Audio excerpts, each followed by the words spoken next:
Skipanesi í Leirársveit rekur Stefán Ármannsson bóndi vélaverkstæðið Hróar. Hann með marga menn í vinnu og verkefnin eru víða sveitir. Hvernig kom það til að þú settir upp vélaverkstæði hérna á bænum heima hjá þér? Það nú upphafið af þessu það á haustdögum 1993-94 þá hafði ég lítið að gera og fór að leita með atvinnutækifæri einhverju og sótti í framleiðni sem landbúnaðarins og fékk hérna smá fjármagn í smá verkstæði styrk og byrjaði hérna að byggja og hóf starfsemi í hérna í 240-500 húsi í ársbyrjun 95 fyrirgefið. Þannig að við erum verða 19 ára núna eftir nokkra mánuði. Alltaf nóg að gera í sveitinni? Það bara búið að vera bara alveg ágætt alveg. Það náttúrulega fer svona upp og niður en svona yfirleitt nóg að gera og þetta svona veltur alltaf hvað fram á öðru sko. Tímt alltaf eitthvað til og við erum alltaf orðin 14 starfsmenn í dag og erum að vinna mikið hérna á Norðurál, bara á Grundartangasvæðinu, Norðurál, Lífland og fleiri aðilum á Grundartangasvæðinu. Auk þess að við sinnum bændum og erum bara allar sveitir og koppagrundir. Bændur eru vélvættir og þessi þarf að halda við öllu saman eða ekki. Farið þið hér upp allan Borgarfjörð eða eitthvað? Já, alveg vestur á Vestfirði og við höfum farið norður á Egilsstaði og bara landið miðin undir sko. Eru þið þá að sinna þjónustu fyrir einhver umboði, innflytjendur eða hvernig er þetta? Já, við erum að þjónusta hérna vélafyrirtæki sem Vélfang EHF og ég á nú smá hluti í því fyrirtæki og erum að þjónusta það mikið í sambandi við rúllusamstæður og eitt og annað frá þeirra hlutin og erum að kenna mönnum á tækin og koma þeim á stað með það og svo þjónustu þau í framhaldinu. Það er orðin fjölbreytt starfsemi á Grundartanga. Hvað eru þið helst að vinna þar? Við erum almennt bara í svona reglubundum viðhaldi bara. Að vísu hefur verið að vinna mikið fyrir Lífland þegar þeir byggðu verksmiðjuna sína fyrir 3-4 árum síðan. Þá settum við upp megna vélbúnaðan þar og við höfum svo verið að vinna í honum svona síðan og við það viðhald sem við þurft og svo höfum við verið líka í hérna svona smá endurbótum og breytingum og það stækkuð svo fyrir árum síðan aðeins og þá vorum við í því líka og erum svona ennþá að sinna þeim aðeins. Ertu ekki erfiðir í samkeppni þarna inn á stóriðjusvæðinu því að það eru nokkra vélsmiðjur starfandi þarna nú þegar? Það eru orðnar náttúrulega einar 4 eða 5 sem ég er samkeppni við og jú, þetta er harður heimur. Það er bara þannig. En gengur? Já, en þá allavega. Bjóstu við þess að þú settir þetta á stað og eru þið með 14-15 starfsmenn núna? Nei, það var ekki svona meiningir sko. Þetta átti nú bara fyrst og fremst að vera til þess að skapa mér atvinnu og svo fljótlega eftir ég byrjaði hérna þá fór Norðurál að hefja sína starfsemi og einhvern veginn þá blandaðist maður inn í það og svona koll að kolli og þannig að þetta er orðið þessi dag. Við erum hérna í einhverjum 700 fermetrum húsi og bara nóg að gera. Þú ert menntaður vélsmiður sjálfur. Nafnið á fyrirtækinu, Hróar, hvert er það sótt? Já, ég tók bæði vélsmiður og búfræðingur og nafnið fyrirtækinu Hróar EHF, það er sótt hérna upp í Skasseiði eða upp í Hafnarfjall. En Hróar tindur blasir hérna við okkur, hérna á milli klettabeltið á milli Blákóls og er hérna fyrir austan hann. Þannig að mér finnst þetta vel við að sækja nafnið fyrirtækinu þangað. En þetta er komin bújörð og það er einhver búskapur hérna ennþá og einhver starfsemi allavega tengd búskap. Það er hestamennska hér á ferðinni, hvað sér það? Já, sonur minn er stæðstur í hestamennskunni dagorðið. Hann er hérna rauðkennari frá Hólum og er að stunda hérna temningar og eru hérna í 26 hestahúsi og er með aðstoðarmann með sér og það er bara ágætt að gera á þeim í því. Svo er ég með hérna, við feðgarnir saman svona einhverjar tæpa 300 kindur. Sem við með svona sem hobby. 300 kindur sem hobby, það þættir nú einhverju nóg í dag. Já, þetta er nú svona gert svona til þess að halda túnum og öðru í ræktun á bænum og svona hafa eitthvað til þess að lifa fyrir.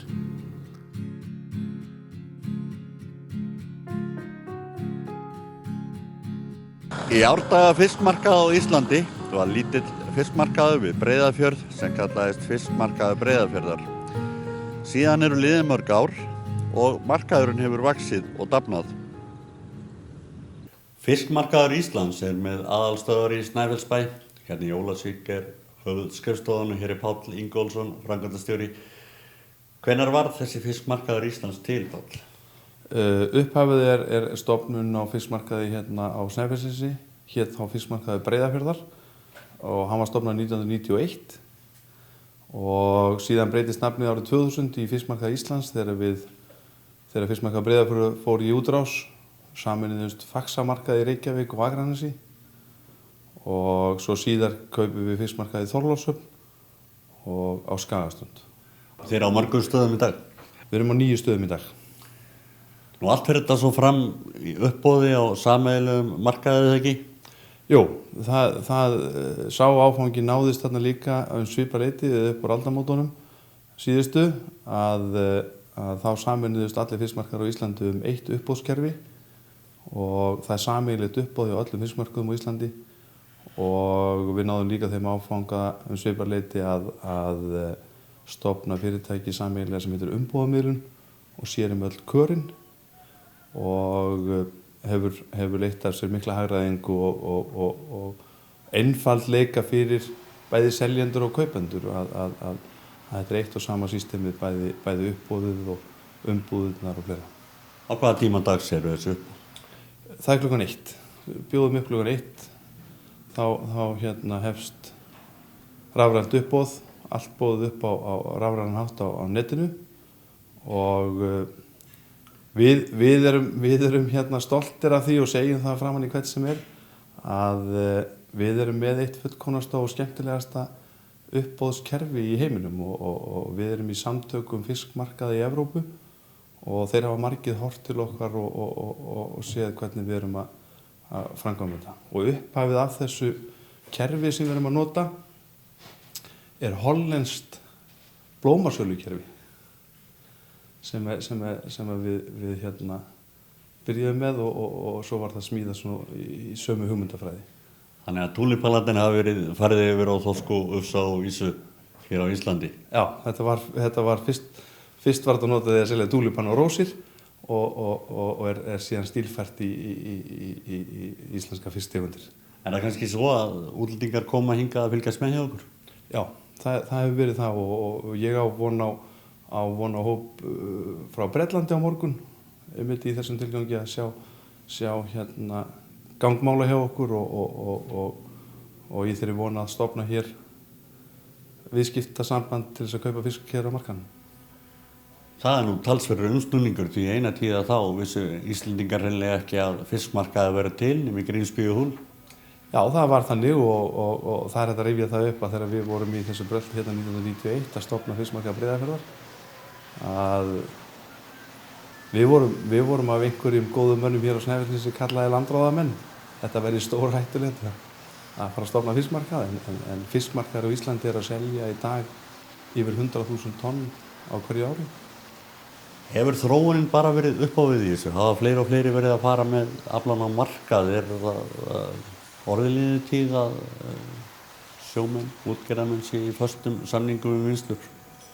Þetta er svona gengur upp og ofan. Það hefur verið aukningu auðvitað fer þetta niður á við sumárin og upp á við önnur árin. Við höfum svona sagt að þetta hefur yfirleitt leita jafnvægi svona í kringum 95-100.000 tonnin en ekki það ég ætla nú að fara að væla neitt en það er samt sem áður ákveðin þróun í gangi akkurat núna á þessum dögum í þá veru að menn er að fara meira í beinu viðskipti og með í sjálfum sér ágætis rökum og ágætis röksemdafærslu fyrir því að það er það að tengja í samfellu, veiðar, vinnslu, sölumál og markaðssetningu og ég er ekkert að gera lítið úr því. Þeirri hugmyndafræði, hún er að mörgu leyti rétt en ég hef hins vegar haldið því fram að þetta eigi að vera í sambland og það system og það svo mikla uppbygging sem hefur átt sér stað á íslenskum fiskmörkuðum bæði með þessu tölvukerfi sem við vorum að lýsa áðan og umbúðamiðlun og fleiru að mér þykir mjög miður ef að menn ætla að ógna tilvist þess. En verðið þið þá ekki að bregðast bara við og sjá til þess að verið hægt að kannski merkja fiskinn að kaupandi geti séð hvaða bátur veittan og hvar og hvenar? Það er engin spurning og það er ekki það eins og ég sagði, ég ætla ekki að fara að grenja úr mér augun eða væla. Auðvitað eigum við á fiskmörkuðunum að finna okkar leiðir til þess að spila með í þessari þróun og ræða við bæði seljendur og fiskkaupendur og segja hvað getum við gert betur og öðruvísi til þess að þessi samfella og þessi hugmyndafræði nái fram að ganga. Við erum aldrei á móti beinum viðskiptum en erum í eðlilegri og heilbrigðri samkeppni við þeim. En hér til dæmis á Snæfellsnesi, það fyrst og fremst landrórar eða dagrórabátarnir sem eru að landa hjá okkur eða eitthvað að togurum líka? Það hvort tveggja, þetta aðalega dagrórabátar og síðan eru líka útilegubátar á línuveiðum og trolli. Það svona í sambland en þessar verstöðar hér á Snæfellsnesi hafa nú löngum byggst upp á dagrórabátum. Veðrið, hefur það mikið að segja á íslenskum fiskmarkaðum? Já, það hefur mikið að segja.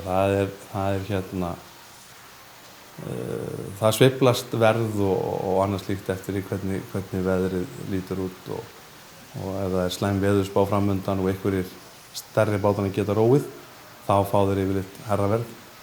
Þannig það hefur gríðarlega mikið að segja. Hvernig með svona nýrri tegundir sem hefur verið að koma inn? Makríll, skötusellur, þvíumlíkt. Fer það á fiskmarkaði?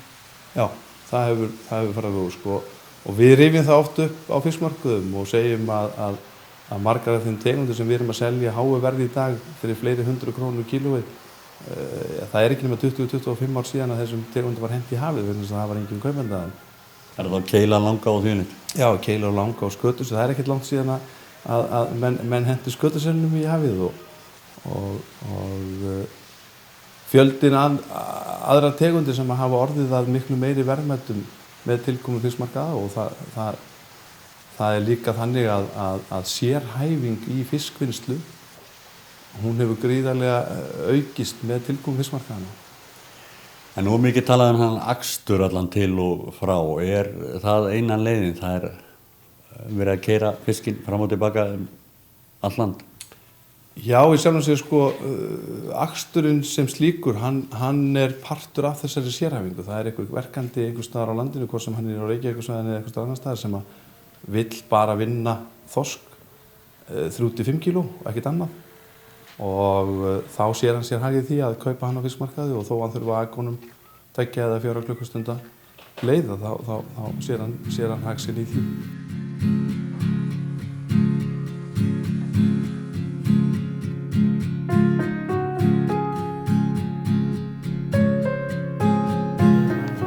Eitt af fjölmörgum atriðum sem var á vökudögum Akranesi var fyrirlestur Guðjóns Þórs Gretarssonar togarann og nótaveiðiskipið Víking. Hvers vegna valdirðu þetta verkefni, Guðjón, til að skrifa BA-ritgerð? Það var bara þegar ég var ungur og sem krakki þá lék ég mig mikið þannig í ábrygginu og svo í síðari seinni tíma þá fór ég að skoða þessi blogg, skipablogg og sá að það var talað svo fallega þetta skip og ég hef alltaf verið hrifinn af þessu skipi, bara byggingarlaginu og öðru. Ég var nú ekki alveg viss hvernig ég ætti að nálgast þetta í byrjun en leiðbeinandi minn ráðlagði mér bara að fjalla upphafið og tók ég fyrir þá fyrstu áhöfnina eftirlifandi og fjallaði þeirra líf. Náðurðu að tala við einhverja af þessum mönnum sem voru í fyrstu áhöfn? Já, ég náði að tala við 6 kalla sem var skemmtilegt og gefandi og já, þeir sögðu mér margt og merkilegt þetta líf þeirra þarna borð í togarann. Og hver nú þín upplifun að þessu? Var Víkingur svolítið merkilegt skip? Já, mér finnst hann orðinn það gamall og hefur verið ennþá á veiðum. Þú búinn að fá hér nokkuð marga á fyrirlesturinn í kvöld, komið þér óvart?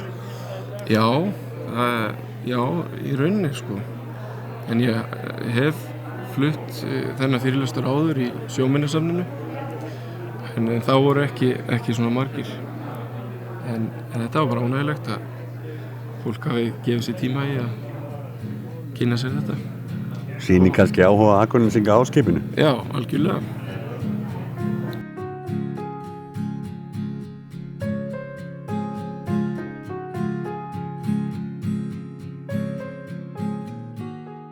Á stríðsárunum var Hvalfjörður miðstöð hernámsins á Íslandi og á hlöðum á Hvalfjarðarströnd hefur verið sett upp hernámssafn. Gaui litli eða Guðjón Sigmundsson eins og heitir fullu nafni rekur þetta safn, en hvernig stóð á því að hann settist að hér fyrir 2 árum og hóf að reka hernámssafn? Nú þegar ég kem hérna vorið 2010 að þá fannst mér rétt að vera með menningatengda ferðarþjónustu og ég fór að lesa mig hér til bæði varðandi hvalveiðar og síðan hernámið. Þetta var svona 2 helstu hlutirnir sem skiptu hér einhverju máli eða svona í gegnum tíðina. Ég síðan hérna byrjaði á því að setja hérna upp vísi að hernámssetri og afla mér upplýsingu og lesa mig til og síðan hefur þetta bara oxið og dafnað og er orðið mjög stórt og gott safn sem er í örum vexti í rauninni. Það er hellingur af hlutum sem eiga eftir að koma og hlutir, stóri hlutir sem eru væntanlegir á næstu mánuðum inn á safnið. Og það koma hingað gestir færandi hendi með muni handaðir, eða ekki?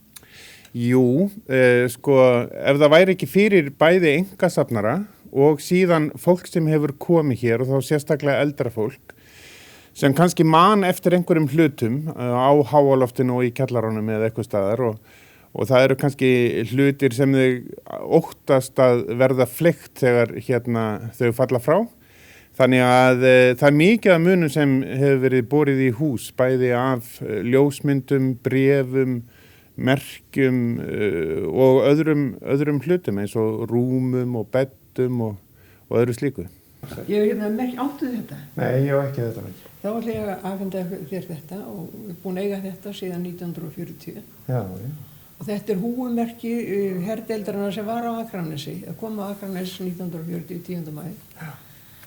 Og þessir 2 vinir sem ég eignaðist þarna, þeir báru mig heim einu sinni þegar ég datt á hjóli og fótbrotnaði. Og þeir eru heimilisvinir og seinna gáfu þeir mér, ég man ekki hvort þeirra var sem gaf mér þetta merki. Já. En West Yorkshire er bildin. Já. Og þú sagði mér að annað þeirra hefði verið Annar var þessi á myndinni. Já. Og annar, ég þorði ekki að segja hvort að ég tók þessa myndi eða bróður minn Sveinn Sæmundsson. Já. En ég kannast vel við myndina. Já. En gjörðu svo vel. Takk að kærlega fyrir þetta. Þetta varviti sér hér með, sko. Takk fyrir þetta kærlega. Auður, segð mér aðeins frá samskiptum ykkar krakkana á Akranesi við þessa hermenn sem voru þarna uppi í Garða. Það var náttúrulega mikil forvitni. Fyrst og fremst var mikil forvitni. Og það var alltaf þegar þeir voru ofta að marsera í hópum eftir göttunum og þá voru yfirleitt krakkar í hrúum utan þá.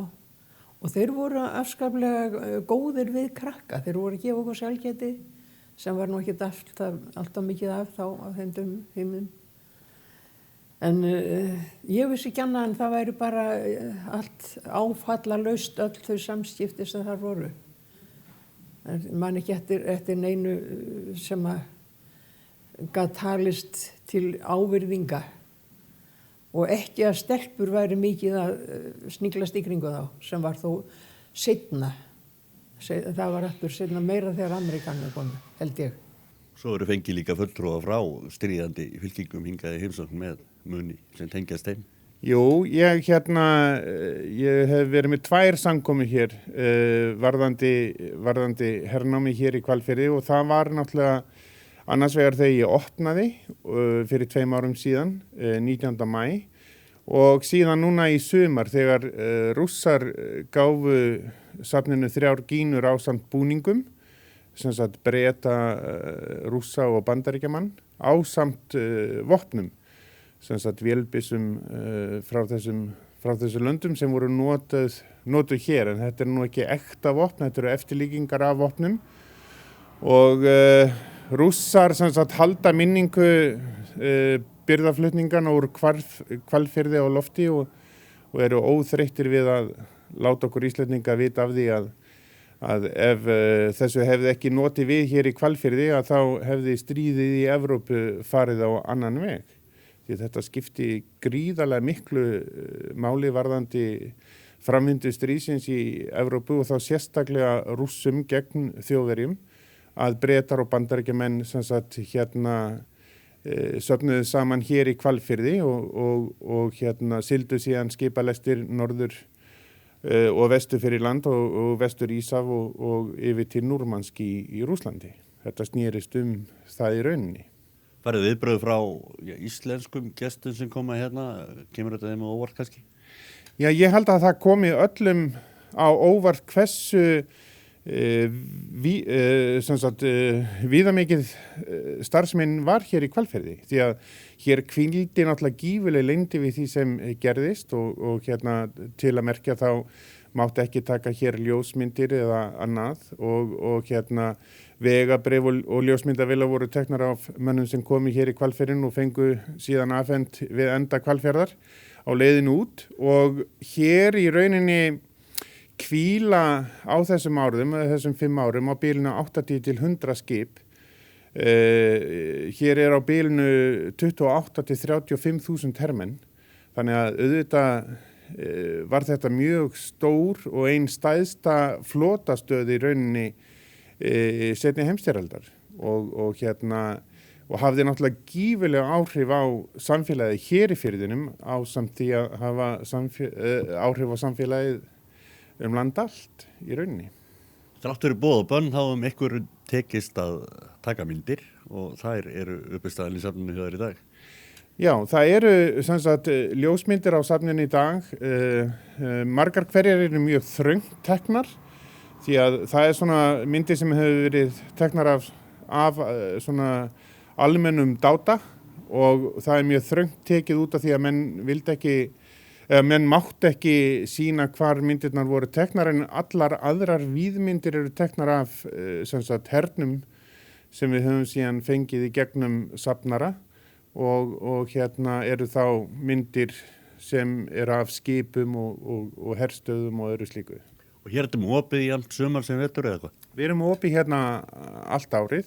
Safnið reyndar er opið sem sagt allan daginn, alla daga yfir sumartíman frá byrjun júní og í lok ágúst og svo er safnið opið sem sagt fyrir hópa og einstaklinga sem hringja með smá fyrirvara. Ég bý nú hérna rétt hjá þannig að það er allir velkomnir og við höfum verið með hópa sem hafa komið hér í mat og kaffi og allavega annað. Brúðkaupsveislur eru vinsælar hjá þér, eða ekki? Brúðkaupsveislur eru mjög vinsælar, já. Kannski ekki í einhverju herþema þannig lagað, en allavega það er mikið brúðkaupsveislur hér og svo er náttúrulega ættamóti við sumartíman og svo erum við náttúrulega með hvataferðir, óvissuferðir og hópeflisferðir og árshátíðir og allavega uppákomur hér.